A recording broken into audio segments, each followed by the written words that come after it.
नमस्कार आप सभी को। इस सेशन में हम ओपीएससी एएसओ का जो मॉक टेस्ट है मैथ्स के लिए वो डिस्कस करने वाले हैं। राइट। तो सेशन को पूरा एंड तक आप देखिएगा, आपको काफी कुछ यहाँ सीखने को मिलेगा। आगे बढ़ने से पहले एक जरूरी जानकारी मैं आपको दे दूं, जो भी ओपीएससी एएसओ की तैयारी करना चाहते हैं आप में से जो भी स्टूडेंट्स, वो ओपीएससी एएसओ का जो कंप्लीट बैच है उसको ज्वाइन कर सकते हैं शिवानंद पटनायक ऐप पर जाकर।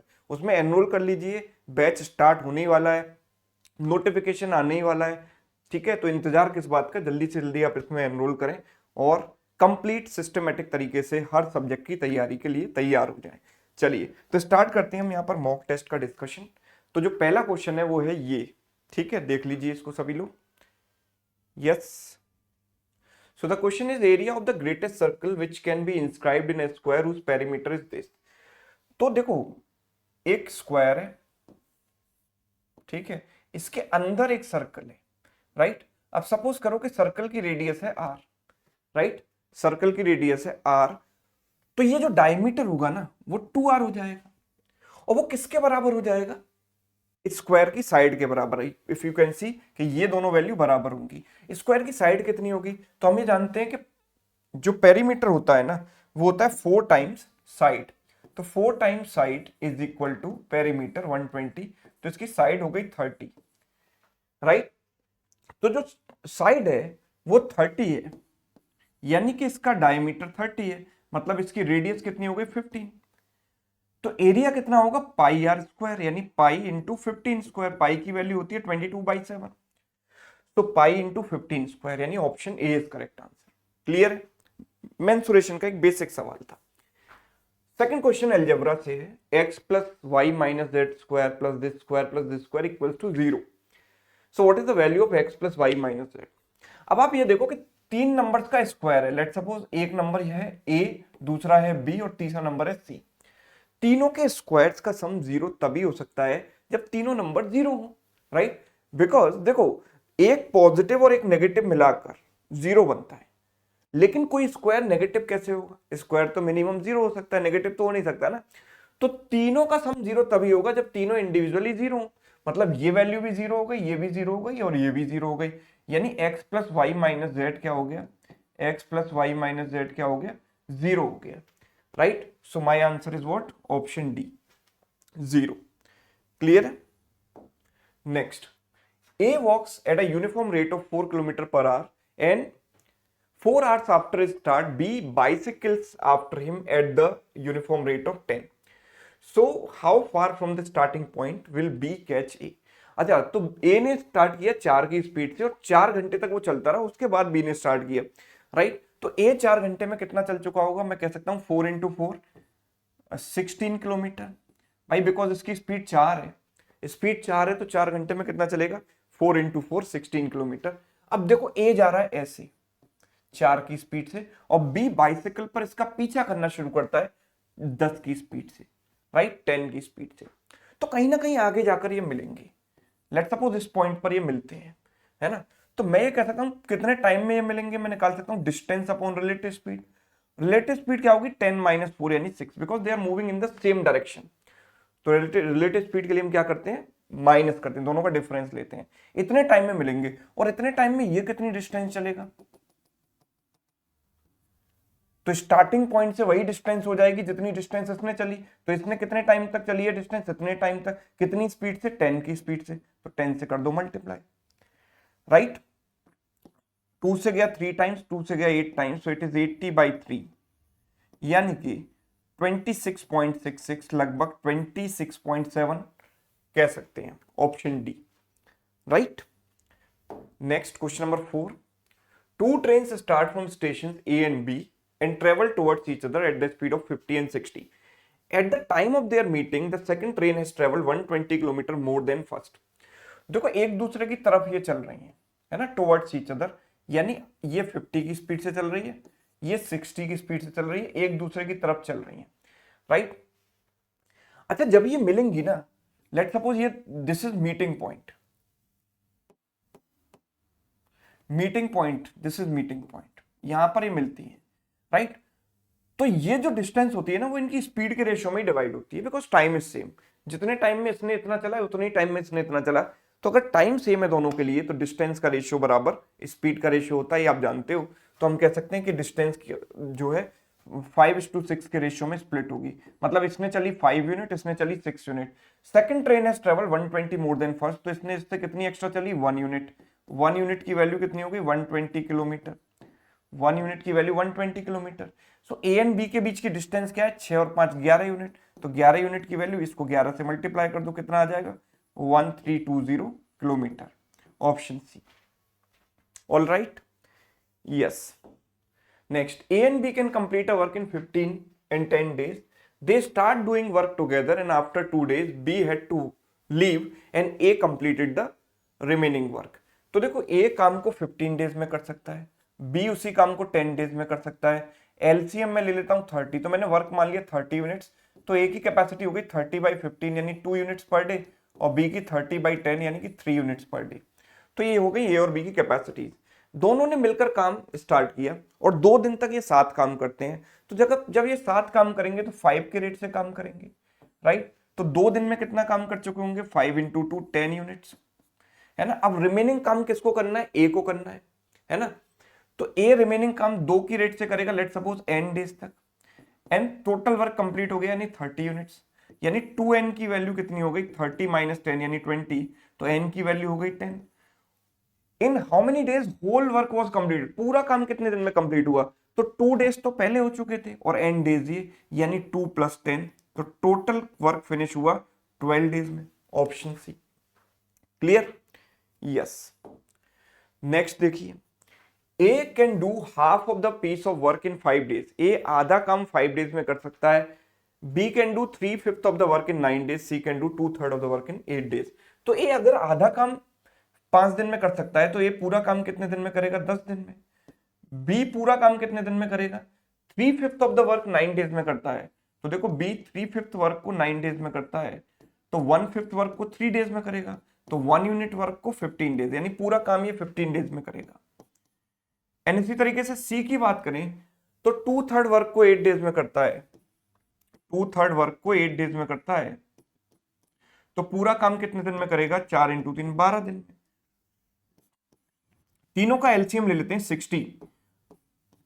ए की कैपेसिटी आ गई 6, बी की कितनी आ गई 4 एंड सी की आ गई 60/12 यानी कि 5। इन how many days can 3 of them together do the work. तीनों मिलकर अगर काम करेंगे तो 15 के रेट से काम करेंगे, इन तीनों का सम। तो 60 यूनिट्स काम कितने टाइम में पूरा करेंगे 60/15 यानी कि 4 डेज में, right. So answer is option D. Clear, चलिए question number 7। A journalist traveled 1080 kilometer by aeroplane and this formed 3/5 of the trip. If the speed of the aeroplane is this 250 meter per second, how much time will it take to reach the destination? ठीक है। अच्छा, तो पूरी distance का 3/5 जो है 1080 के बराबर। देखो जो भी क्वेश्चन आपके सामने आ रहा है आपको करना कैसे है, सबसे पहले वीडियो को पॉज करना है, सवाल को आते ही सवाल को खुद से ट्राई करना है, फिर उसका सॉल्यूशन देखना है, राइट। इस तरीके से चलेंगे। तो टोटल डिस्टेंस अगर मैंने x मानी तो x का जो 3/5 है वो किसके बराबर है 1080 के बराबर है। यानी जो पूरी डिस्टेंस हो गई भाई वो कितनी हो गई 360 × 5 यानी 1800 किलोमीटर। जो कंप्लीट डिस्टेंस है वो हमें मिल गई 1800 किलोमीटर। ये बात आप समझ पा रहे हो।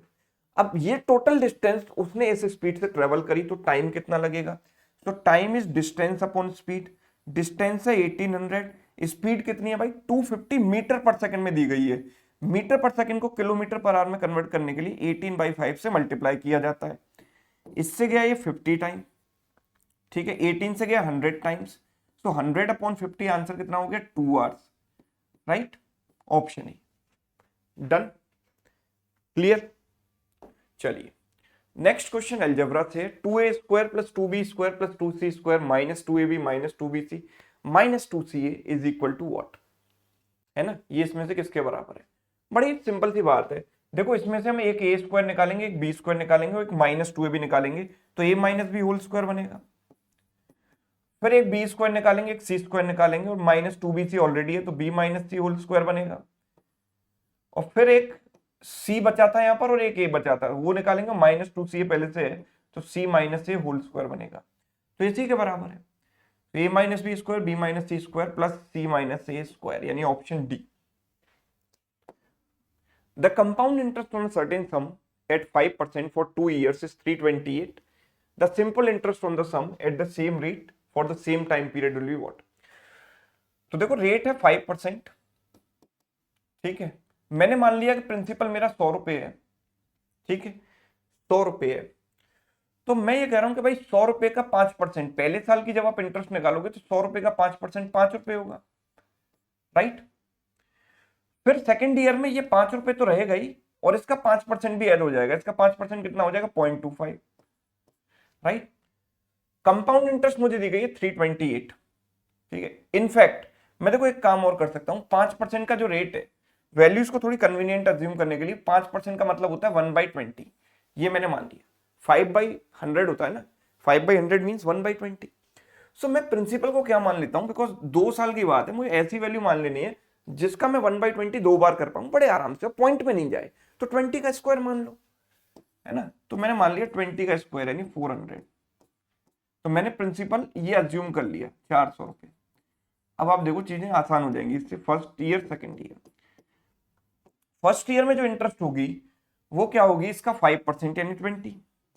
सेकेंड ईयर में 20 तो रहेगा ही, और इसका 5% कितना आएगा 1, वो भी ऐड हो जाएगा। तो टोटल कंपाउंड इंटरेस्ट कितनी होगी 20 + 20 + 1 यानी 41, जिसकी वैल्यू मुझे 328 के बराबर दी गई है।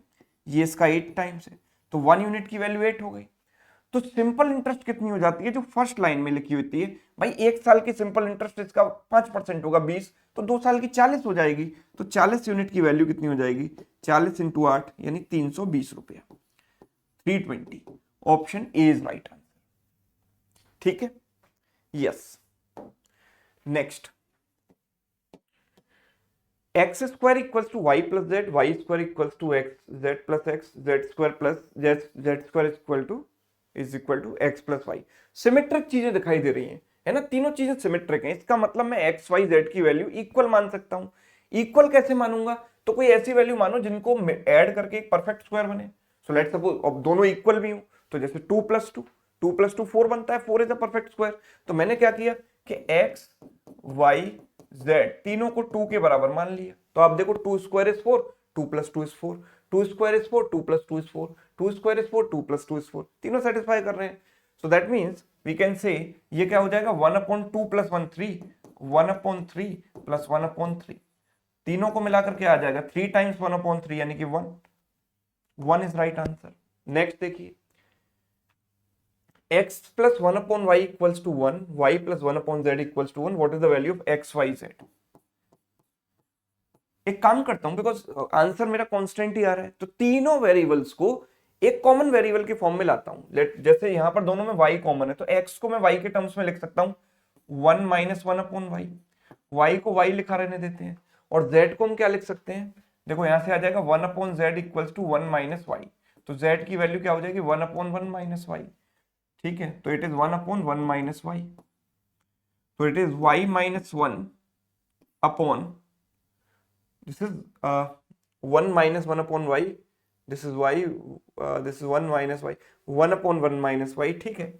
y - 1/y हो गया, ये y हो गया, और ये क्या हो गया 1/1 - y, तो y से y कैंसिल।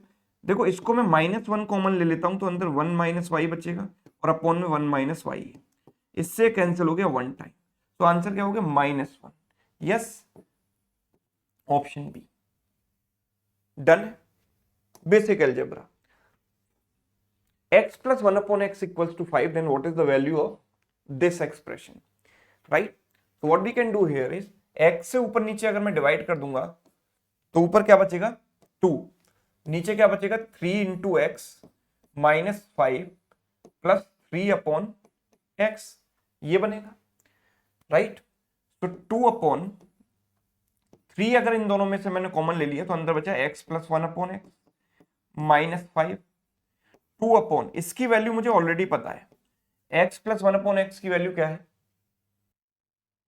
x + 1/x की वैल्यू क्या है 5, तो मैंने इसको 5 रख दिया, -5, तो 2/15 - 5 इज 10, यानी आंसर इज 1/5, राइट, 1/5, ऑप्शन सी।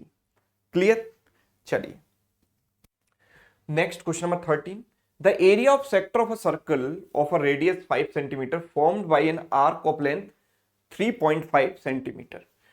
देखो आपको एक रिलेशन पता होना चाहिए, एंगल की जो वैल्यू होती है रेडियन में, है ना, रेडियन मतलब पाई के टर्म्स में, it is arc upon radius, arc upon radius, ठीक है, राइट, आर्क अपॉन रेडियस। अब एंगल मुझे नहीं पता, तो मैंने कहा कि सर आर्क मुझे पता है, आर्क की लेंथ है 3.5 और रेडियस कितनी है 5, इन दोनों का ratio. So we can say point काट देते हैं, 5 से गया 7 बार, 5 से गया 10 बार, यानी एंगल आ गया 7/10, राइट, रेडियन में, एंगल रेडियन में 7/10 आ गया, डिग्री वैल्यू नहीं है, रेडियन वैल्यू है, राइट। चलिए, तो हमें चाहिए एरिया ऑफ सेक्टर। देखो अब मैं आपको एक बात बताऊं, जैसे एरिया जब एंगल 360 डिग्री होता है यानी 2 पाई होता है, तो एरिया क्या होता है, पाई आर स्क्वायर होता है कि नहीं होता, बताइए। 360 डिग्री का मतलब 2 पाई, 2 पाई एंगल यानी पूरा सर्कल का एरिया होता है पाई आर स्क्वायर। तो मैं कह सकता हूं कि जब 1 रेडियन एंगल होगा, पाई से पाई काट दो, 2 को नीचे ले जाओ, तो एरिया होगा R square by 2, 1 radian angle के करस्पॉन्डिंग। थीटा रेडियन के करस्पॉन्डिंग क्या होगा, theta into R square by 2। अब एंगल मुझे ऑलरेडी पता है 7/10, तो रेडियन में इसकी वैल्यू 7/10 हो गई। आर स्क्वायर, रेडियस कितनी है मेरे पास 5, ठीक है, तो 5 स्क्वायर बाई 2, राइट। तो 7 इंटू 25 अपॉन 20, 5 से गया 4 बार, 5 से गया 5 बार, यानी 35/4, ठीक है। सो 8.75, राइट, 8.75 ऑप्शन बी, ठीक है। तो इस तरीके से दिमाग लगाना है, कोई भी चीज रटने की जरूरत नहीं है, बस ये चीजें तो आपको देखो आनी चाहिए, है ना, ये भी रटने की जरूरत नहीं, वैसे भी निकाल सकते हो आप इसको, ठीक है। Next, an amount at compound interest doubles itself in 4 years, in how many years will the amount becomes 8 times? तो देखो डबल होता है 8 साल में, तो जैसे 1 रुपया था 2 रुपया बन गया वो, है ना, 2 रुपया बन गया 4 साल में, फिर अगले 4 साल में फिर डबल हो जाएगा, तो मैं कह सकता हूं 2 का डबल 4 हो जाएगा, फिर अगले 4 साल में इसका भी डबल हो जाएगा, यानी 4 का डबल 8 हो जाएगा। तो 8 टाइम्स ही तो बनाना है, कितने साल में बना, 4 + 4 + 4 यानी 12 साल में, 12 years. Next, a square plus b square plus c square is 250, a plus b plus ab plus bc plus c is 3, a plus b plus c is equal to what? See, you know a plus b plus c whole square is what? A square plus b square plus c square plus 2 times ab plus bc plus ca, ठीक है।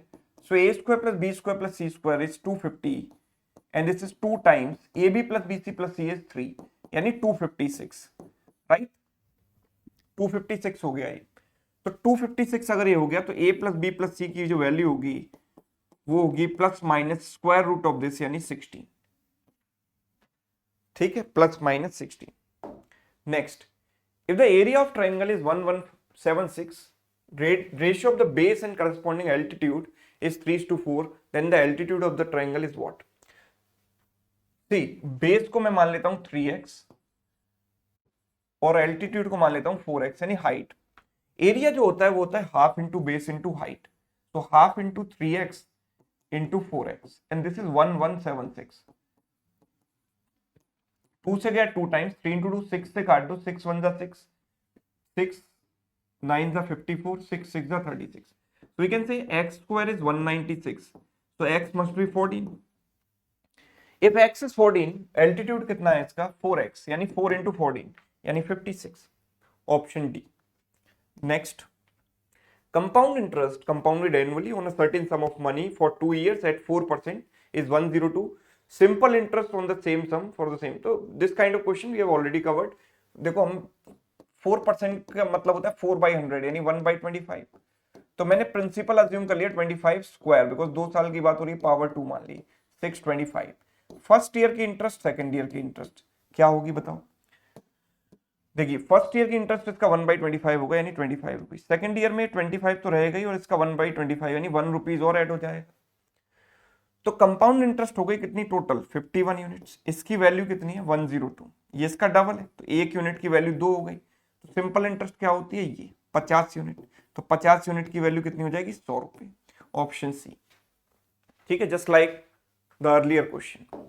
Next, the area of the 3 consecutive faces of cuboid are 12, 20 and 15, then the volume of the cuboid. तो देखो 3 consecutive faces का area, एक का area L B होगा, एक की डायमेंशन बी एच होंगी, तो area B into H, because rectangular faces होते हैं ना। तीसरे का एरिया होगा एच एल। ठीक है, let suppose this is 12, this is 20 and this is 15। तो अगर मैं तीनों को मल्टीप्लाई कर देता हूं तो L square B square H square आएगा, L square into B square into H square, and this is 3600,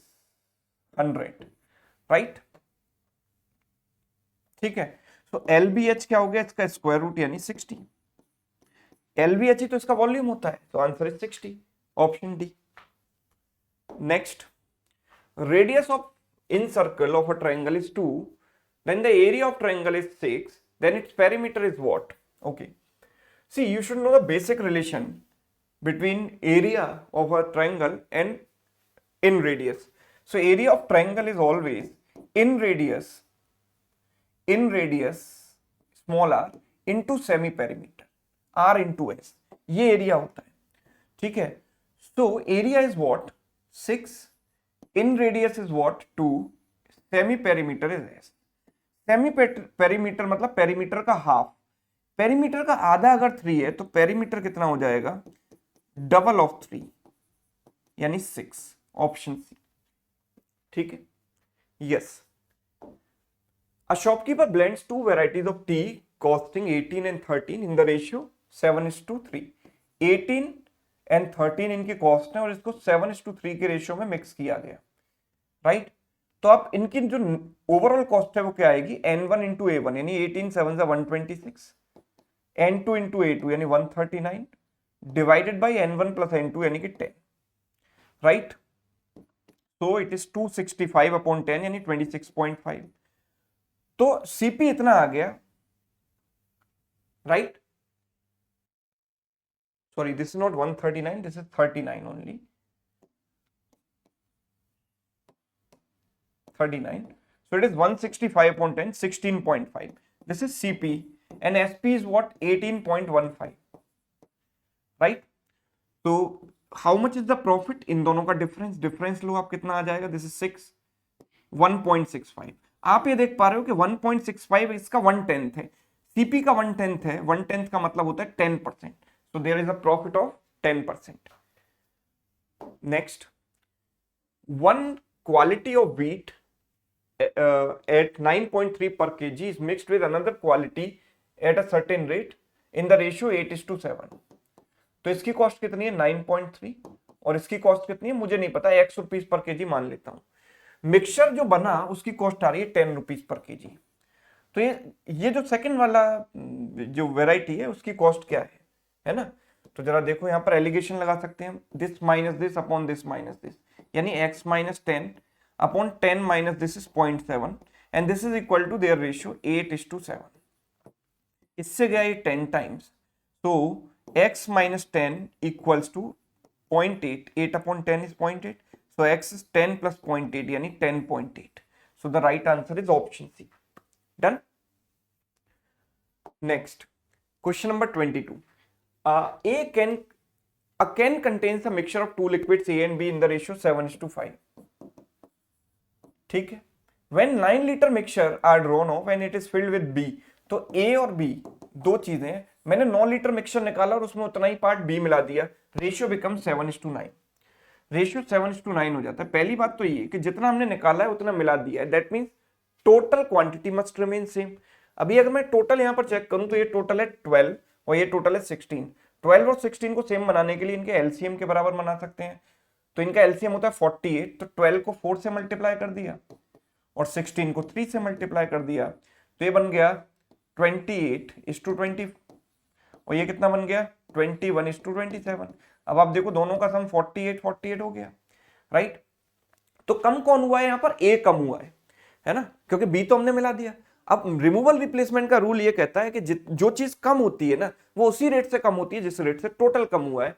तो यहाँ पर ए की क्वांटिटी में जो कमी आई है वो 7 की कमी आई है 28 पर, यानी कि 1/4 कम हुआ है। ए 1/4 कम हुआ मतलब टोटल भी 1/4 कम हुआ, यानी टोटल का जो 1/4 है वो पार्ट है जो कम हुआ, जितना पार्ट हमने निकाला है। कितना निकाला है? 9 लीटर। टोटल में से 9 लीटर ही तो निकाला, तो टोटल कितना हो जाएगा? 9 × 4 36 litre. 36 litre is right answer. ओ टोटल नहीं पूछा, ए पूछा है, सो ए कितना होगा इसमें? 7/12 पार्ट, 7/12 ऑफ 36 यानी 21 लीटर। तो ए की क्वांटिटी आ जाती है 21 litre, option C. Done? Yes. A vessel of 80 liters is filled with milk and water. 70% of milk, 30% of water is taken out. It is found that the vessel is vacated by 55%. तो हम ये कह सकते हैं कि भाई milk में से हमने निकाला 70% और वाटर में से निकाला 30%, तो ओवरऑल पर इंपैक्ट कितना आया? 55%। तो मिल्क और वाटर का रेशियो हमें यहां से मिल जाएगा ना, इन दोनों का डिफरेंस 25 और इन दोनों का डिफरेंस कितना है? 15। तो 5:3 रेशियो आ गया मिल्क एंड वाटर की इनिशियल क्वांटिटी का। तो 5 + 3 8 यूनिट की वैल्यू, इन टोटल क्वांटिटी कितनी? 80 लीटर। जब 8 यूनिट की वैल्यू 80 लीटर है तो 1 यूनिट की वैल्यू 10 लीटर हो गई। तो मिल्क कितना हो गया? 5 यूनिट यानी 50 litre, option B right. Next question number 24। Mohan's expenditures and savings are in the ratio 4:1. His income increases by 20%, saving increases by 12%. Then by how much percent should expenditure increase? इसको दो तरीके से कर सकते हैं, हम value मानकर भी कर सकते हैं या फिर एलिगेशन अप्रोच भी लगा सकते हैं। मैं वैल्यू मानकर कर देता हूं इसको। देखो, expenditure plus saving is equal to income, ये हम जानते हैं। जब एक्सपेंडिचर और सेविंग का रेशियो मुझे दिया गया 4:1, तो मैंने एक्सपेंडिचर 400 माना और सेविंग 100 रुपए मानी, तो इनकम कितनी होगी? 400 + 100 500 रुपए। अब क्वेश्चन हमसे कहता है कि सेविंग इनकम इंक्रीज बाई 20%, तो इसको 20% आप बढ़ा दो, तो इसका 20% 100 रुपए हो गया, 100 बढ़ा दिया तो 600 आ जाएगा। सेविंग इंक्रीजेस बाई 12%, सेविंग को मैंने भाई 12% बढ़ाया, तो 12% इसका कितना होगा? 12, तो 12 बढ़ा दिया तो 112 हो गया। तो एक्सपेंडिचर कितना आ जाएगा? 600 - 112 यानी कि 488। सवाल ये पूछ रहा है एक्सपेंडिचर में कितने परसेंट का चेंज हुआ? भाई 88 का चेंज हुआ है 400 पर, तो 88 400 का कितना परसेंट है? 88/400 × 100 यानी कि 22% है। तो the right answer is 22%, option A. Done? Simple तरीका है, सभी को समझ आ गया। नेक्स्ट क्वेश्चन हमसे क्या कहता है? देखो again I think income expenditure की सवाल है। मुकेश अर्न 4000 पर मंथ, 4000 रुपए पर मंथ उसकी इनकम है। From the last month his income increase by 8%, due to the rise in prices expenditure also increase by 12%, saving decrease by 4%। See हम ये जानते हैं कि सेविंग और एक्सपेंडिचर को मिलाकर बनती है इनकम। सेविंग और एक्सपेंडिचर को ऐड करते हैं तो इनकम आती है, मतलब income is a mixture of saving and expenditure, right? You know that. तो सेविंग में जो चेंज हुआ है वो कितना है? डिक्रीज ऑफ 4% यानी -4%। और एक्सपेंडिचर इंक्रीज बाय 12%, एक्सपेंडिचर में 12% इंक्रीज है। इनकम इंक्रीजेस बाय ओनली 8%, तो इनकम का चेंज बीच में आएगा क्योंकि इनकम इज अ मिक्सचर और the sum of saving and expenditure. अब यहां पर मैं एलिगेशन लगाऊंगा तो जो इनिशियल वैल्यूज हैं सेविंग और एक्सपेंडिचर, इनका रेशियो मिल जाएगा। तो मैं कह सकता हूं कि ये डिफरेंस है 4 और 8 - -4 यानी 8 + 4 12, so this ratio is 1:3, right? तो मैं कह सकता हूं भाई saving, expenditure and income initially जो वैल्यू थी, सेविंग 1 यूनिट, एक्सपेंडिचर 3 यूनिट्स, तो इनकम इज 4 यूनिट्स। अब इनकम की वैल्यू 4000 मुझे दी गई है, तो ये वैल्यू 4000 हो गई, तो ये वैल्यू कितनी हो जाएगी? 4 की वैल्यू 4000, तो 3 की वैल्यू 3000 और 1 की value 1000। So find is increased expenditure, तो इनिशियल एक्सपेंडिचर मेरे पास 3000 रुपए है और एक्सपेंडिचर में मुझे पता है कि 12% का चेंज आया, 12% इंक्रीज हुआ। इसका 12% हो गया 12 × 30 यानी 360। 360 में यहां पर ऐड करूंगा 3360 is the value of final expenditure. ठीक है। Question number 26। LCM of two numbers is 168, their HCF is 28, sum of the numbers is 140, then the numbers are what? See, देखो दोनों नंबर जो होते हैं ना वो अपने HCF के मल्टीपल होते हैं, because HCF is highest common factor. HCF दोनों नंबर का फैक्टर है, मतलब HCF दोनों नंबर को कैंसिल कर सकता है। तो मैंने नंबर जो एक नंबर माना, नंबर 1 मैंने माना 28x एंड नंबर 2 मैंने मान लिया 28y। अब जब मैंने हाईएस्ट कॉमन फैक्टर बाहर लिख लिया है तो x और y में there should be nothing common, they should be coprime to each other, है ना।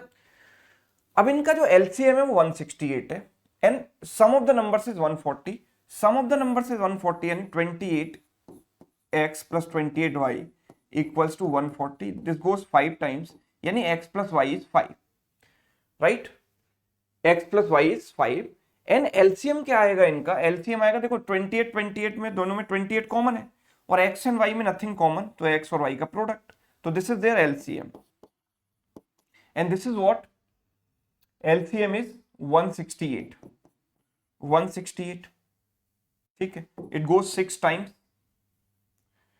ठीक है, यस, तो x into Y is 6, x plus Y is 5, तो these are two coprime numbers, मतलब x और y में कुछ भी कॉमन नहीं होना चाहिए और इन दोनों का सम जो है भाई 5 है और प्रोडक्ट 6 है, तो मैं कैसे लिख सकता हूं इनको, 3 and 2 लिख सकता हूं भाई, 3 into 2 is 6, 3 plus 2 is 5, 3 plus 2 5 and 3 into 2 6, right, ठीक, यही तो रास्ता है सिर्फ एक, क्योंकि इन दोनों का प्रोडक्ट 6 चाहिए और सम 5 चाहिए, दोनों को प्राइम भी चाहिए, तो 3 plus 2 and 3 into 2, यानी x की वैल्यू 3 हो गई, y की वैल्यू 2 हो गई, तो नंबर्स क्या हो गए 28 into 3, 28 into 2, यानी ये हो गया 84 और ये क्या हो गया 56, 84 and 56, ऑप्शन डी, ठीक है। Next, point scored by 12 persons are this, find the median. तो 12 लोग हैं, सबसे पहले हम इनको असेंडिंग ऑर्डर में अरेंज करते हैं, तो असेंडिंग ऑर्डर में अगर मैं अरेंज करूंगा तो सबसे पहले आएगा 6, उसके बाद क्या आएगा 9, फिर उसके बाद है 10, 6 9 10, फिर 11, राइट, फिर 12, ठीक है, 12 के बाद 15 16 17, 15 16 17, 15 16 17, देन ओके 16 2 टाइम्स है, तो 15 16 16 17, ठीक है, उसके बाद क्या आता है 21 and then 89, 21 then 89, how many numbers are there 12, 1 2 3 4 5 6 7 8 9, 1 2 3 4 5 6 7 8 9 10 11 ही हो रहे हैं, तो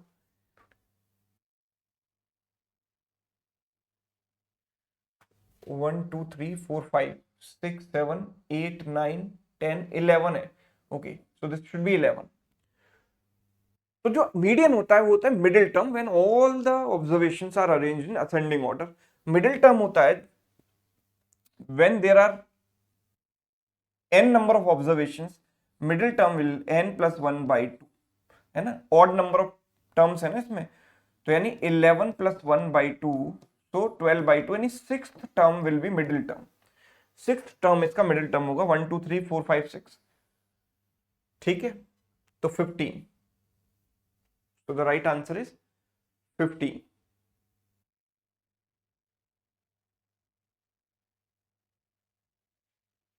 है इसका आंसर, बिकॉज आई थिंक एक 12 पर्सन के स्कोर थे, एक मिस हो गया, तो 15 कर लो इसका आंसर, 11 पर्सन आर देयर, ठीक है। In the following distribution monthly income range हमको दी गई है, जिन लोगों की जो सैलरी है वो 10,000 से ऊपर है, ऐसी 100 फैमिली है, जिनकी इनकम 13,000 से ऊपर है, ऐसी 85 family and so on.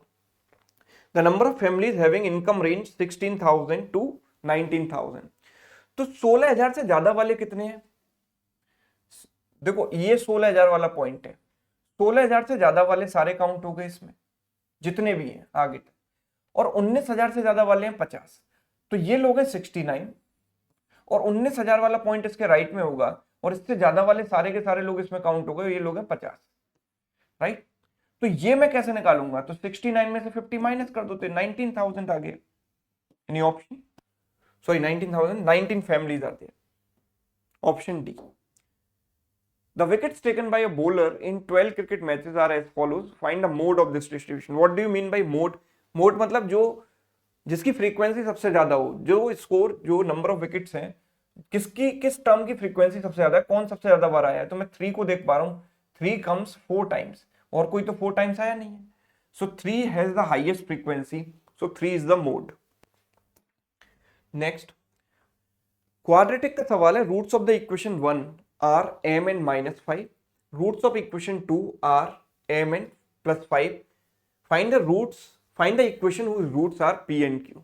Right, तो p and q की अल्टीमेटली पहले मुझे वैल्यू निकालनी है. तो आप ये देखो कि पहली वाली इक्वेशन के रूट्स हैं m n minus 5. Sum of roots क्या होता है? माइनस बी अपॉन ई, है ना. तो माइनस ऑफ माइनस पी यानी plus P. This is sum of roots, यानी सम ऑफ रूट्स क्या होगा? m minus 5, बिकॉज एक रूट m है और दूसरा -5 है. प्रोडक्ट ऑफ रूट्स क्या हो जाएगा? -5q upon 1, and this is equal to m into -5 यानी -5m. राइट, इन दोनों का प्रोडक्ट -5 से -5 कैंसिल हो गया, q इक्वल्स टू m आ गया. सेकेंड इक्वेशन के जो रूट्स हैं वो mn प्लस 5 है, तो इसका सम ऑफ रूट्स क्या होगा? 4p plus 1, and this is m plus 5. So 4p minus m equals to plus 4. एक इक्वेशन ये आ गई. प्रोडक्ट ऑफ रूट्स क्या होगा? 5q. So 5q equals to m into 5 यानी 5m. So q is equal to m. q is equal to m. Right, तो q equal to m यहां पर भी मिला, यहां पर भी मिला, तो एक ही बात है. अच्छा, p की वैल्यू m माइनस 5 में यहां रख सकता हूं. p की जगह m माइनस 5 रख सकता हूं, तो 4 into m minus 5 minus m equals to plus 4. तो 4m minus m 3m equals to 20 plus 4 24. तो m की वैल्यू भाई 8 आ गई. जैसे m की वैल्यू 8 आ गई है, इसका मतलब q की वैल्यू भी 8 हो गई. ठीक है, और m की वैल्यू अगर 8 है तो p की वैल्यू कितनी हो जाएगी? 8 माइनस 5 3. ठीक है, तो कोई भी क्वाड्रेटिक इक्वेशन जब आपको फ्रेम करनी हो, जब आपको ये पता है कि उसके रूट्स p एंड q हैं, तो sum of X square minus sum of roots यानी p plus Q into X plus product of roots p into Q equals to 0. ये बनती है quadratic equation. X square minus sum of roots into X plus product of roots. So it is X square minus sum of roots 8 plus 3 11x plus 8 into 3 24 equals to 0. Right, so the right answer is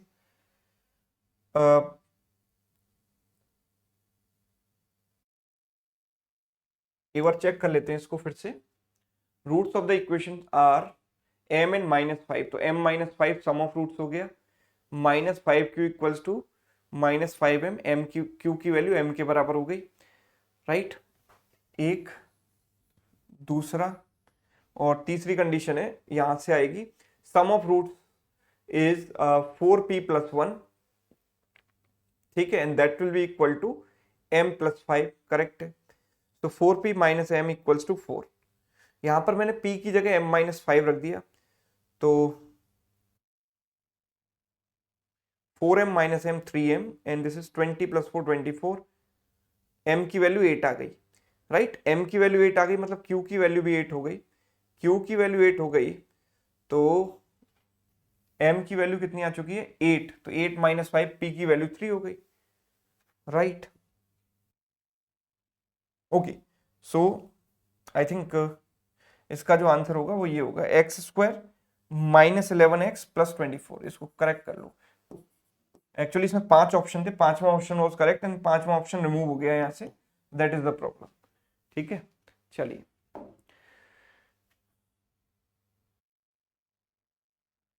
हाँ जी. xi's are the midpoints of class interval of group data. fi's are the corresponding frequency. x is the mean. ठीक है, then fi xi minus x is equal to what? देखो आपको example के साथ समझते हैं. xi's are the midpoints of the class interval of a group data.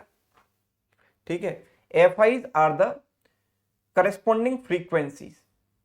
ठीक है, तो let suppose group of data है, let suppose number of students हैं 2 क्लासेस में, एक में 2 स्टूडेंट हैं और एक में 3 स्टूडेंट हैं. राइट, इनका जो एवरेज वेट है लेट सपोज 10 kg और इनका 20 kg है एवरेज वेट.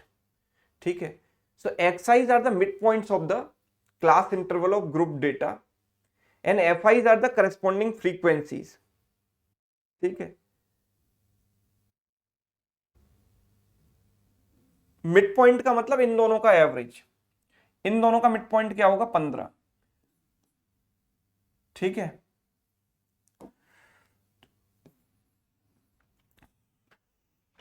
चलो इस सवाल को अभी छोड़ देते हैं, है ना, इसको बाद में करते हैं।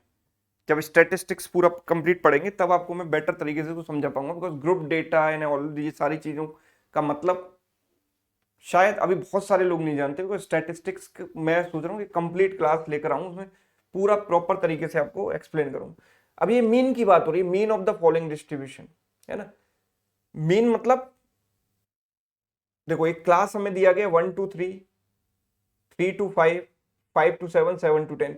जब हमें क्लास इंटरवल दिया जाए और फ्रीक्वेंसी दी जाए तो मीन कैसे निकालें ये भी आपको पता होना चाहिए, है ना। तो ये चीज भी हम सीखेंगे आगे, तो अभी के लिए छोड़ देते हैं, है ना। जो जो टेक्निकल चीजें स्टैटिस्टिक्स में टेक्निकल टर्म है उनको पढ़ने के बाद फिर स्टैटिस्टिक्स के क्वेश्चन करेंगे। Anu and Anurag work together to solve an equation. During their calculations, Anu mistakenly changes the coefficient of x, which leads to the roots of -4 and -8. On the other hand, Anurag makes an error in the constant term, resulting the roots 7 into 5. तो देखो एक बात बताओ कि let's suppose equation is this, ax square plus bx plus c equals to 0। ये equation है मेरे पास, ठीक है। तो अनु ने मिस्टेक किसमें की, कांस्टेंट टर्म में, है ना। Anu mistakenly changes the coefficient of x, यानी इसको चेंज किया। तो अनु ने c और a को तो चेंज नहीं किया, राइट। अनु ने c और a को चेंज नहीं किया, यानी उसका जो प्रोडक्ट ऑफ रूट्स है वो करेक्ट होना चाहिए, बिकॉज प्रोडक्ट ऑफ रूट्स होता है c अपॉन a। तो अनु के अकॉर्डिंग जो प्रोडक्ट ऑफ रूट्स है वो कितना है 32, इन दोनों का product, that should be correct only, right. So product of roots यानी अल्फा इंटू बीटा की वैल्यू मेरे पास आ गई 32, राइट।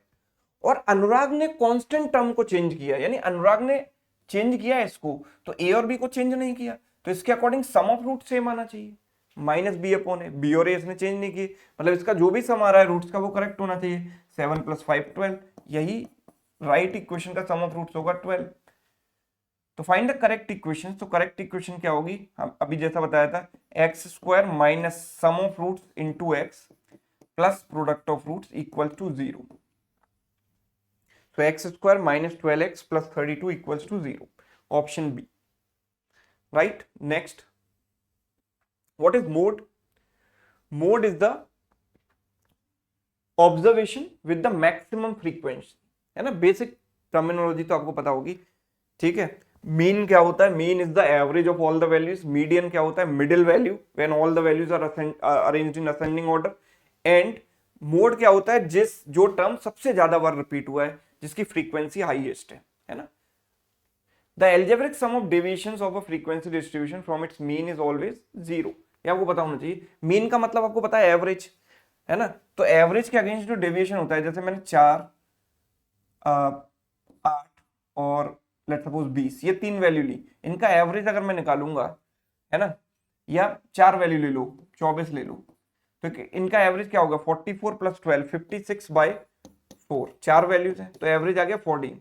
तो 14 से जब आप इनका डेविएशन देखोगे तो -10 है, 14 से डेविएशन है -6, 14 से डेविएशन है +6 एंड 14 से डेविएशन है +10। इन सब का सम आप करोगे तो क्या आएगा 0, है ना। तो इन सब का सम एवरेज के अगेंस्ट जो डेविएशन होता है वो 0 होता है, ठीक। PQRST are non-zero single digit distinct integers satisfying PQRST into 4 equals to TSRQP, मतलब रिवर्स हो गई स्ट्रिंग जो भी थी। तो find P + Q + R + S + T। तो यहां पर लॉजिक लगाना पड़ेगा, थोड़ा सा लगाते हैं। P Q R S and T multiplied with 4 and ये क्या बन जाता है TSRQP, TSRQP, राइट। पहली चीज जिस पर आपका दिमाग जाना चाहिए वो ये कि अगर मैं 5 डिजिट के नंबर को 4 से मल्टीप्लाई कर रहा हूं और मेरे पास अभी भी 5 डिजिट का नंबर आ रहा है, दैट सिंपली मींस कि जो लास्ट वाली डिजिट है वो कैरी नहीं दे रही है। अगर ये कैरी दे रही होती तो 5 डिजिट के नंबर की जगह 6 डिजिट का नंबर मुझे मिलता। कैरी कौन नहीं देता, 4 से मल्टीप्लाई होने पर कैरी नहीं देता। 4 × 1 = 4, 4 × 2 = 8, बिकॉज 4 × 3 = 12 होता है जो कि कैरी देगा, है ना। तो या तो P की वैल्यू 1 होगी या 2 होगी। अब देखो P यहां पर भी आ रहा है यूनिट प्लेस पर। अच्छा 4 को किसी नंबर से मल्टीप्लाई करूंगा तो हमेशा इवन नंबर ही आएगा, तो यहाँ 1 तो नहीं आ सकता डेफिनेटली, तो दिस शुड बी 2। तो मुझे ये पता चल गया कि P की वैल्यू 2 होनी चाहिए, राइट। मैं रिप्लेस करता चलता हूं, P की वैल्यू आ गई 2, यहां पर भी मैंने 2 से रिप्लेस कर दिया। Now 4 into something is 2। अच्छा मुझे एक बात और बताओ कि यहां पर 4 इंटू 2 कितना आएगा, 8 आएगा, लेकिन यहां पर कैरी भी आ सकती है, 1 की कैरी आएगी तो 9 भी हो सकता है। ओके, लेकिन आप यहां पर सोचिए कि 4 इंटू समथिंग इज 2, तो 4 इंटू 3 भी होता है 12 और 4 इंटू 8 भी 32 होता है, राइट। अच्छा 4 इंटू 2 यहां पर 8 आ सकता है, 3 तो किसी भी कीमत पर नहीं आ सकता भाई। 4 इंटू 3, 4 इंटू 2 करोगे 3 थोड़ी आएगा, क्योंकि टी यहां पर भी आ रहा है, ये भी यहां पर आ रहा है ना, टी दोनों जगह आ रहा है। अब मुझे पता है कि टी की वैल्यू 3 या 8 में से कुछ एक होगी, बिकॉज यहां पर एंड में 2 आना है, पर 3 नहीं हो सकती, बिकॉज 4 इंटू समथिंग 3 में कैसे आएगा, तो 8 ही होगी। तो टी की वैल्यू भाई मेरे पास फिक्स हो गई 8, रिप्लेस कर देता हूं, ये वैल्यू 8 हो गई, ये वैल्यू 8 हो गई। नाउ 4 8 जा 32, कैरी हो गया 3, राइट। अच्छा 4 इंटू 2 8 आ गया, यानी कोई कैरी नहीं आया। अब कैरी नहीं आया इसका मतलब क्यू 1 या 2 में से कोई एक होगा, but they all are distinct. Already 2 यहां पर आ चुका है, तो यहां क्या आएगा, 1 आएगा, राइट। ये 1 आना चाहिए, तो क्यू की वैल्यू मेरे पास फिक्स हो गई 1, राइट। अब यहां देखो 4 into something plus 3 equals to 1। अब 4 into something plus 3, 4 into 1 4 plus 3 7 आएगा, 4 इंटू 2 8 प्लस 3 11 आएगा, बट ये 2 हो नहीं सकता, 2 आ चुका है ना। 4 3 जा 12 प्लस 3 15 आएगा, 4 4 जा 16 प्लस 3 19 आएगा, 4 7 जा 28 प्लस 3 यस 31, तो ये 7 होना चाहिए। 4 इंटू 7 28, 28 प्लस 3 31, तो एस की वैल्यू आ गई 7, यहां पर 7 रख दो, right. Now 4 into 7 28 plus 3 31, carry आ जाएगा 3। Now 4 into something plus 3 ends in the same thing, because R and R same है यहाँ पर, तो ऐसा कब हो सकता है, सोचिए। 4 8 जा 32, 32 plus 3 35, no they are not same. 4 9 जा 36 प्लस 3 39, यस। तो अगर मैं आर की वैल्यू 9 रख दूं तो 4 इंटू 9 36 प्लस 3, यहां पर भी 39 9 आ जाएगा, तो बोथ शुड बी सेम, तो यहां पर 9 आना चाहिए। तो 4 9 जा 38, सॉरी 36 प्लस 3 39, कैरी 3, 4 1 जा 4 प्लस 3 7, सेटिस्फाई कर रहा है, यानी the number is 21978। Sum of digits बताना है, that would be 2 plus 1 plus 9 plus 7 plus 8। इसको ध्यान से ऐड करना, मालूम पड़ा इतनी मेहनत तो आपने बहुत मेहनत से ये सब निकाला और एडिशन में गलती कर दी, है ना, तो इसलिए ध्यान से करना है। 9 और 1 10 और 2 12, 12 और 15 कितना हो गया 27, फिर ऐड कर लो 8 और 7 15 और 9 24, 24 प्लस 3 27 27, ऑल राइट। तो लॉजिकल क्वेश्चन था। The names of 5 students from section A, 6 students from section B and 7 students from C are selected. तो ए में से मैंने 5 स्टूडेंट निकाले, बी में से निकाले 6 स्टूडेंट और 7 स्टूडेंट निकाले सेक्शन सी में से, right. The ages of all 18 students are different, तो how many students are there, 18। सबकी एज डिफरेंट है। Again one name was selected from them and it was found that it was from section B. एक नाम select किया, वो section B से आया। What was the probability that it was youngest student from section B. तो इसको कैसे करेंगे, देखो सेक्शन बी से सेलेक्ट करने की प्रोबेबिलिटी क्या है, 6 बाई इन तीनों का सम 18। तो ये स्टूडेंट आ गया सेक्शन बी से, और इसके बाद वो जो स्टूडेंट हो वो यंगेस्ट स्टूडेंट हो। सबकी एज डिफरेंट है, यंगेस्ट एक ही होगा 6 में से, तो 6 में से एक ही होगा, तो प्रोबेबिलिटी उसको सेलेक्ट करनी क्या हो गई 1/6। इससे इसको काट दिया, आंसर क्या आ गया 1/18 आ गया, option A. Done. Question number 38, a bag contains 35 balls.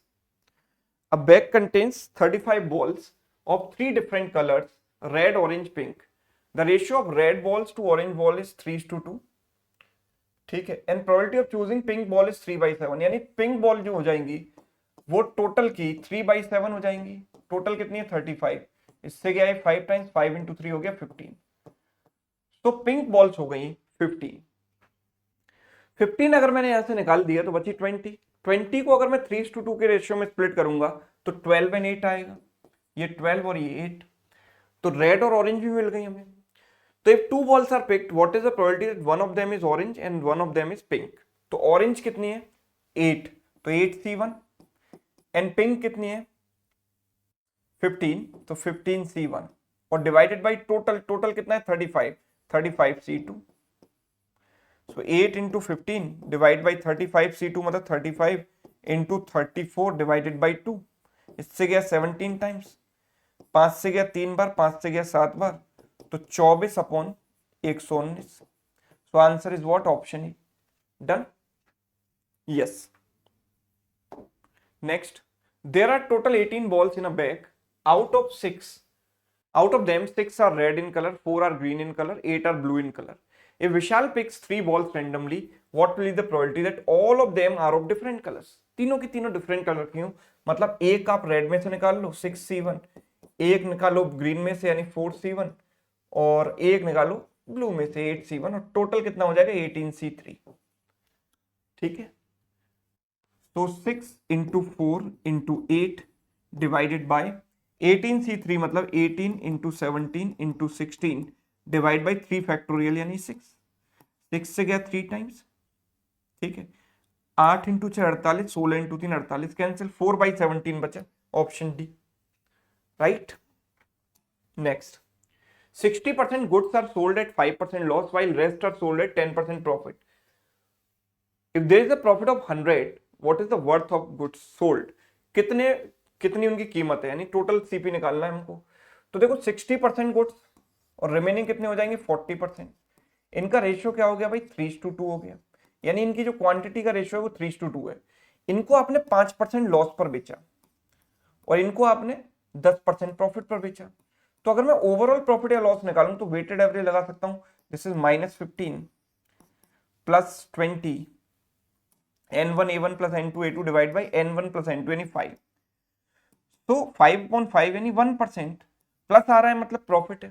तो जो 1% की वैल्यू है वो 100 रुपीज है, क्योंकि नेट प्रॉफिट 100 रुपीज का है। तो टोटल सीपी होता है 100%, जिसकी वैल्यू कितनी हो जाएगी? इसको 100 से मल्टीप्लाई कर दो, कितना आ जाएगा? 10,000। So the right answer is option C, 10,000। Clear? Yes. Two articles are sold at the same price, one at a profit of 75% and another at a loss of 30%. What is the overall profit or loss? So you can do it by ratio method. 75% means what? 3/4. 75% means 3/4. तो CPSP का जो ratio बना वो कितना बना? और दूसरा है लॉस 30%। 30% का मतलब होता है 3/10, 30/100 यानी 3/10, ये लॉस है। तो सबसे पहले 4 रुपए की चीज पर 3 रुपए का प्रॉफिट, यानी 4 की चीज को 7 पर बेचा, और 10 रुपए की चीज पर 3 का लॉस, यानी 10 में 3 कम कर तो 7 पर बेचा, और दोनों के एसपी ऑलरेडी सेम आ गए, तो हमें सेम बनाने की भी जरूरत नहीं पड़ेगी, रेशियो में कोई मेहनत नहीं करनी, ऑलरेडी सेम है। सो ओवरऑल प्रॉफिट या लॉस बताना है, तो टोटल सीपी कितना हो गया? एक आर्टिकल 4 रुपए का, दूसरा 10 रुपए का, तो टोटल 14 रुपए, और ये 14 रुपए। भाई ये भी 14 और ये भी 14, तो मैं ये कह सकता हूं कि there is no profit no loss, है ना? No profit no loss. Clear है? चलिए question number 42, even after a discount of Q% on the mark price, a trader gains by P%. What is the markup percentage over the cost price? So मैं आपको पहले ही बता चुका हूं कि आपको ये पता होना चाहिए, अगर आपको profit percent and discount percent दिए जाते हैं तो सीपी और एमपी का रेशियो क्या होता है? सीपी एमपी का रेशियो होता है 100 minus discount percent upon 100 plus profit percent, ये होता है सीपीएमपी का रेशियो। राइट? तो यहां पर जो सीपीएमपी का रेशियो बनेगा वो क्या बनेगा? CP upon MP equals to 100 minus discount percent, यानी 100 माइनस क्यू, डिस्काउंट की वैल्यू क्यू है ना, एंड 100 प्लस प्रॉफिट परसेंट यानी 100 प्लस पी, 100 प्लस पी, ये बनेगा। तो आप ये देखो कि यहां पर डिस्काउंट जो मार्कअप परसेंट है वो क्या है? देखो 100 माइनस क्यू वाली चीज को मैंने इतने पर मार्कअप किया, तो ये इससे कितना ज्यादा है? आप देखो, इसमें से इसको माइनस किया तो कितना आएगा? 100 से 100 कट गया, पी प्लस क्यू आ जाएगा, इनका डिफरेंस है ना। तो पी प्लस क्यू का मार्कअप है किस पर? सीपी पर निकालते हैं मार्कअप परसेंट, 100 माइनस क्यू पर, 100 माइनस क्यू पर into 100, so this is markup percent, p plus q upon 100 minus q into 100, यानी option C. Done? Next, a reduction of 20% in the price of sugar enables a housewife to purchase 6 kg more for ₹240, what is the original price per KG of sugar. इसको आप बड़े आराम से ratio method से कर सकते हो बिना इक्वेशन बनाए। देखो जितनी आप प्राइस बढ़ाओगे उतनी क्वांटिटी आप कम खरीद पाओगे, और जितना प्राइस कम करोगे उतनी क्वांटिटी ज्यादा खरीद पाओगे, मतलब price and quantity are inversely proportional. तो प्राइस में रिडक्शन हुआ 20% का, यानी जो प्राइस है वो 5 से क्या हो गया 4 हो गया। तो जो आप क्वांटिटी परचेज कर पा रहे हो वो क्या हो जाएगी 4 से 5 हो जाएगी, रिवर्स रेशियो में आ जाएगी। ठीक है, तो 6 kg आप एक्स्ट्रा खरीद पाए, यानी 1 यूनिट का जो गैप है वो 6 kg के बराबर है। तो ओरिजिनली आप कितनी क्वांटिटी खरीद पा रहे थे, इतनी, यानी 6 4 24 kg। कितना रुपया आप खर्च कर रहे थे 240। अच्छा 240 रुपया खर्च करके 24 kg खरीद पा रहे हो, तो पर केजी प्राइस कितना हो गया 10 रुपीज पर केजी। यस, जो पर केजी प्राइस हुआ वो हो गया 10 रुपीज पर केजी, ऑप्शन ए। यस और no? Yes. Question number 44, a merchant earns 25% profit in general. एक मर्चेंट ने 25% प्रॉफिट यूजुअली वो कमाता है। Once his 25% consignment was abducted forever by some गुंडास trying to compensate, तो कुछ कंसाइनमेंट उसका चुरा लिया गया, एबडक्ट कर लिया गया, किडनैप कर लिया गया, छीन लिया गया। उसको उस लॉस को कॉम्पेंसेट करने के लिए उसने रेस्ट अमाउंट को बढ़े हुए प्राइस पर बेचा, 20% बढ़ाकर बेचा। तो न्यू परसेंटेज प्रॉफिट और लॉस क्या होगा। देखो जो भी प्राइस है उस पर 25% बढ़ाना है, 20% बाद में कम भी करना है आपको, राइट। तो ऐसी वैल्यू मान लो जो 1/4 1/5 दोनों से डिविजिबल हो, दिस इज 1/4 दिस इज 1/5, 5 और 4 दोनों से डिविजिबल, तो मैंने मान लिया कि 20 रुपीज पर केजी सीपी था। तो यूजुअली वो 25% का प्रॉफिट कमाता है, 25% का प्रॉफिट कमाता है, यानी इसका 1/4 कितना होगा 5 रुपए, यानी 25 रुपए के प्राइस पर बेचता है। 5 रुपए ऐड कर दो इसमें, और उस पर्टिकुलर डे उसने क्या किया 20% और बढ़ा दिया प्राइस को। तो 20% और बढ़ा दोगे तो इसका 20% 1/5, इसका 1/5 5 रुपए हो जाएगा, तो 5 रुपए और बढ़ा दोगे 30 रुपए। अच्छा यूजुअली वो क्वांटिटी बेचता है, लेट्स सपोज 4 kg, बिकॉज 25% निकालना है ना क्वांटिटी का, तो 4 kg मान लो, तो टोटल सीपी उसका 80 रुपए आ जाता है।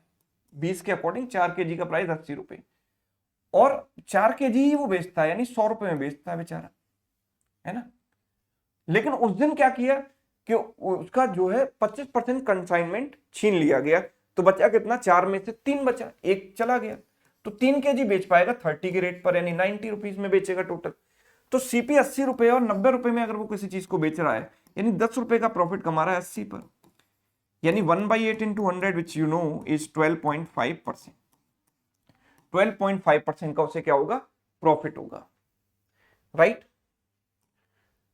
Question number 45, a class consists of 40 boys and 20 girls. In the mid-semester exam, the average score of girls was 12 higher than that of boys. In the final exam, however, the average score of the girls dropped by 4, while the average score of entire class increased by 2. What is the increase in the average score of the boys? तो एक बार video pause करके try जरूर कीजिए सवाल को।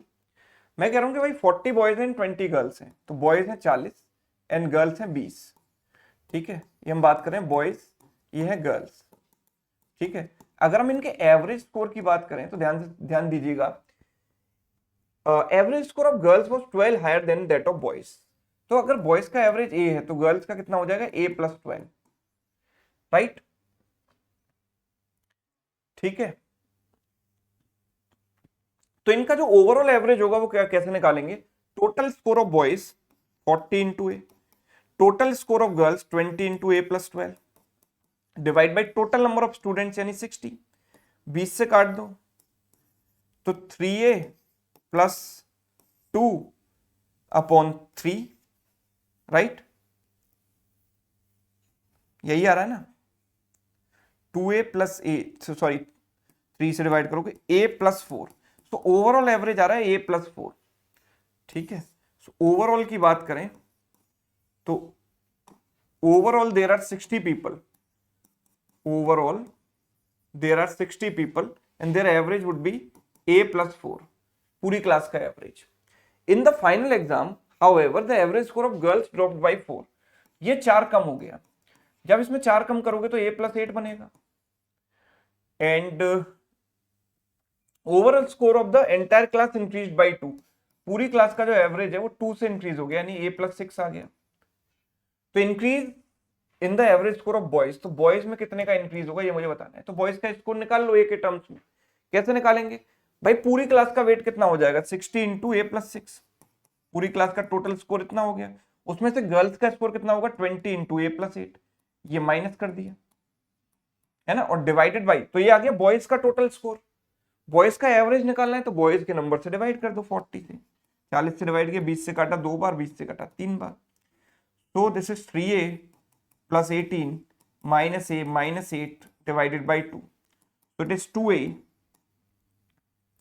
plus 10 divided by 2, so this is what a plus 5, 2 से cancel किया, so मतलब बॉयज का जो स्कोर है वो a plus 5 आ गया एवरेज, तो कितना चेंज हुआ +5, ठीक है, so there is an increase of 5, option B. Next, in how many ways can the word eaten be arranged with or without meaning in which at least two vowels will come together, है ना, अब at least 2 vowel should come together, मतलब दो एक साथ आ सकते हैं, है ना, दो एक साथ आ सकते हैं, या फिर ऐसा भी हो सकता है कि तीनों के तीनों एक साथ आ जाए, बिकॉज हमें यहाँ पर 3 वोवल दिखाई दे रहे हैं, 1 2 3, दो एक साथ आ सकते हैं और तीनों के तीनों भी एक साथ आ सकते हैं, राइट, तो मैं दो अलग अलग केसेस बनाने पड़ेंगे, इससे बेटर है मैं क्या करूं, at least 2 vowel should come together, ये मेरी कंडीशन है, तो मुझे कौन सी कंडीशन नहीं चाहिए कि कोई भी दो वोवल एक साथ ना आए, भाई मैं ये चाहता हूं कि कम से कम 2 वोवल एक साथ आए, तो मैं क्या नहीं चाहता हूं कि कोई भी 2 वोवल एक साथ ना आए, तो टोटल में से मैं ये माइनस कर दूंगा, टोटल में से माइनस कर दूंगा, no 2 vowels are together, no 2 vowels are together, ठीक है, नो 2 वोवल्स आर टुगेदर, तो टोटल केसेस कितने बनेंगे, तो मैं कह रहा हूं कि भाई 5 लेटर्स हैं तो 5 फैक्टोरियल, और ई 2 बार रिपीट हुआ है तो 2 फैक्टोरियल से मैंने डिवाइड कर दिया, टोटल इतने आ गए, नो 2 वोवल्स आर टुगेदर कैसे मैं इंश्योर करूं, तो देखो बीच में कॉन्सोनेंट को रख दो, कॉन्सोनेंट क्या है टी और एन, और बाकी जो 3 स्पेस बचे consonant as a separator act कर रहे हैं, यहाँ पर 3 जो स्पेस बचेंगे यहाँ पर मैं 3 वोवल रख दूंगा, तो ये दो कॉन्सोनेंट को मैंने 2 फैक्टोरियल तरीके से अरेंज किया, वोवल मेरे पास 3 है 1 2 3, है ना, तो 3 फैक्टोरियल तरीके से अरेंज हो जाएंगे, लेकिन यहाँ पर ई 2 बार रिपीट हुआ है तो 2 फैक्टोरियल से डिवाइड किया, इससे कैंसिल, 3 फैक्टोरियल इज 6, राइट, तो ये आ गया 6, 5 फैक्टोरियल इज व्हाट 120, 120 बाई 2 यानी 60, 60 माइनस 6, तो आंसर क्या आ जाएगा 54, option B, all right, yes. Next, a child paint the 6 faces of a cube with 6 different colors, red, blue, pink, yellow, green and orange. Find the number of ways of painting the cube. Cube को कितने तरीके से वो paint कर सकता है, 6 faces होते हैं, आप जानते हो क्यूब में 6 फेसेस होते हैं, है ना, 6 डिफरेंट कलर्स करने हैं इन पर, तो ज्यादातर लोग इसमें गलती करते हैं, the most common incorrect answer is 6 factorial, right, because वो सोचते हैं कि 6 फेस हैं 6 कलर हैं, 6 फैक्टोरियल तरीके से मैं अरेंज कर सकता हूँ, 6 फैक्टोरियल हो जाता है 720 और आंसर लगा देंगे 720, पर ये गलत है, right, because cube is some symmetric figure, आप ये लीनियर फिगर नहीं है, लीनियर अरेंजमेंट नहीं है, एक लाइन में अगर लोग बैठे हैं 6 लोग बैठे हैं 6 स्पेस हैं तो आप 6 फैक्टोरियल तरीके से अरेंज कर दो, कोई दिक्कत नहीं है, लेकिन एक लाइन में नहीं बैठे हैं, ये सिमेट्रिक फिगर है, तो इसको करने का तरीका क्या होता है मैं आपको बता देता हूं। सबसे पहले एक किसी लेट सपोज टॉप वाला जो फेस है उसको मैंने पेंट कर दिया ग्रीन, है ना, इसको मैंने फिक्स कर दिया, राइट, इसको मैंने फिक्स कर दिया, अब इसके रेस्पेक्ट में देखूंगा मैं, इसको मैंने ग्रीन पेंट कर दिया, अब इसके जो सामने वाला जो फेस है, जो सामने वाला फेस है ये वाला, इसको मैं कितने तरीके से सेलेक्ट कर सकता हूं, बिकॉज एक कलर यहां आ चुका है, बचे मेरे पास 5 कलर, तो इसको मैं 5 तरीके से पेंट कर सकता हूं, 5 अलग अलग कलर यहां पर है, ये तो मेरा फिक्स है, इसको मैंने एक ही तरीके से कोई भी एक कलर पकड़ा, लेट्स सपोज ग्रीन, तो उसके करस्पॉन्डिंग सामने वाले को मैं 5 तरीके से पेंट कर सकता हूं। अब मेरे पास ये जो 4 बचे, इधर साइड वाला, पीछे वाला, ये वाला, ये चारों लोग एक तरीके से एक सर्कल में बैठे हुए हैं, आप ये मान सकते हो कि चारों लोग एक सर्कल में बैठे हुए हैं, तो सर्कल में अगर n नंबर ऑफ पर्सन बैठते हैं तो उनको अरेंज करने के तरीके होते हैं n-1 फैक्टोरियल, तो अगर सर्कल में 4 लोग बैठे हुए हैं तो उनको आप 4-1 3 फैक्टोरियल तरीके से अरेंज करोगे, यानी 6 तरीके वो हो गए, तो ये तो फिक्स था, इसके 5 तरीके और बाकी चारों को अरेंज करने के 6 तरीके, तो टोटल मेरे पास कितने आ गए 30 वेज, यानी ऑप्शन ए इज करेक्ट, तो इसका आंसर 30 होता है ना, उसको उसके पीछे का लॉजिक क्या है वो भी मैंने आपको बता दिया, this is not a linear arrangement, circular arrangement use करेंगे यहाँ पर। 3 children took part in a racing competition in a school with their respective probability to reach the finishing point being this, and this. What is the probability that at least one of them will finish the race? So at least one of them will finish the race is 1 minus no one finishes the race.